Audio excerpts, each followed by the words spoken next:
Alright, I'll budge. Cue the intro.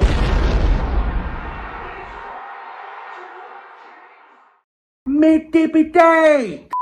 Alright, well, I'll go ahead and make this one quick, since I know if you're not in the state of Mississippi, you have things to do. You have important things to do right now. If you live in the state of Mississippi, you ain't got anything going on other than the idea to leave.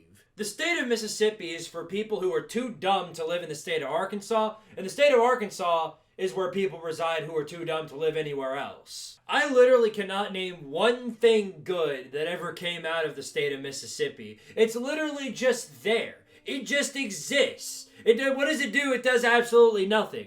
It only makes sense that you have a poverty football team in the state of Mississippi because everything surrounding it is poverty as well.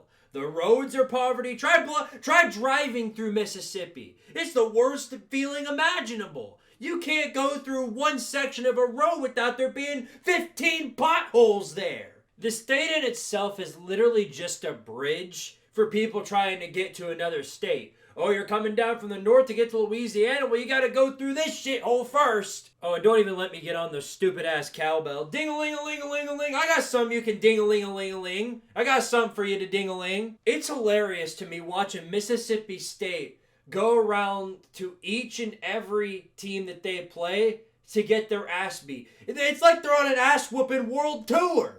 Every time they go to a different state, they're getting their ass beat just to come back home and get it beat again. I want you to think about, for a moment, the UT chart. Whether or not you think Tennessee or Texas is the top UT in the country, you got to go down the list. You got Texas, Tennessee, Tulane, this is UT number 3. Then you got to go UT number 4, number 5, number 6. Eventually you get down to somewhere like UT number 7. And that's Toledo. UT number 7 is like 30 points better than Mississippi State. Toledo went into friggin' Starkville with all them ding-a-ling-a-ling cowbells and ding-a-ling-a-ling Mississippi State for the entirety of the game. Put the whooping of a lifetime on them. Go back the week previous, they go to the West Coast, play Arizona State. Friggin' Cam Skibbity runs all over him. Right, they couldn't stop him. He was running all over them the entirety of the game. They've got no defense at all. This shouldn't be a new feeling to you, Mississippi State. You're used to this, and you're used to being the underling of Tennessee.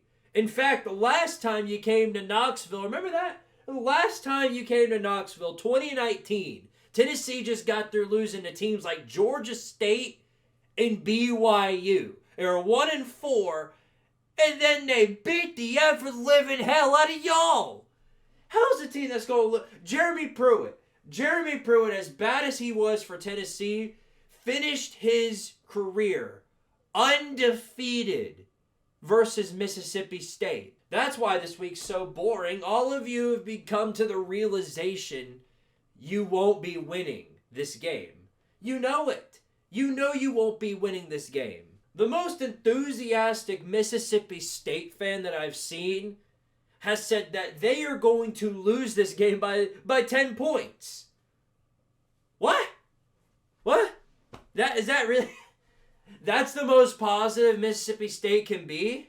I mean, to be fair, one team's in the top 10 and then one is 2-7? Yeah, 2-7.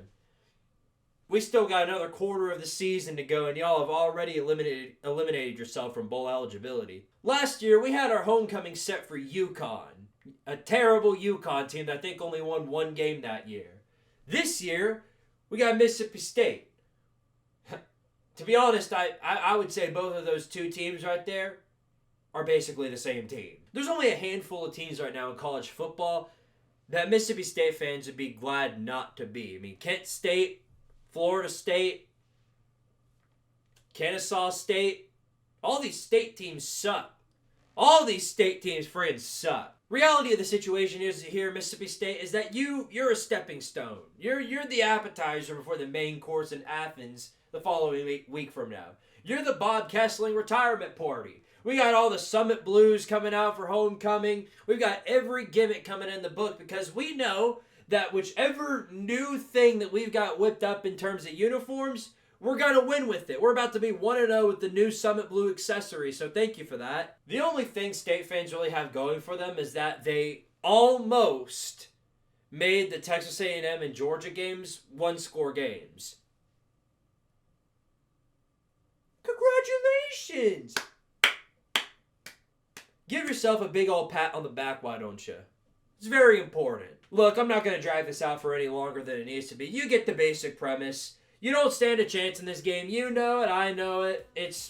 That's all there is to it. So I'll just end it out with this. Mississippi State, come into Tennessee, take your whooping of a lifetime, and then head back to Starkville so that you can wrap up the season. And that's it. That's all I got to say. Go Vols, take your whooping, and we'll be waiting for you tomorrow. We'll see you then in Neyland Stadium.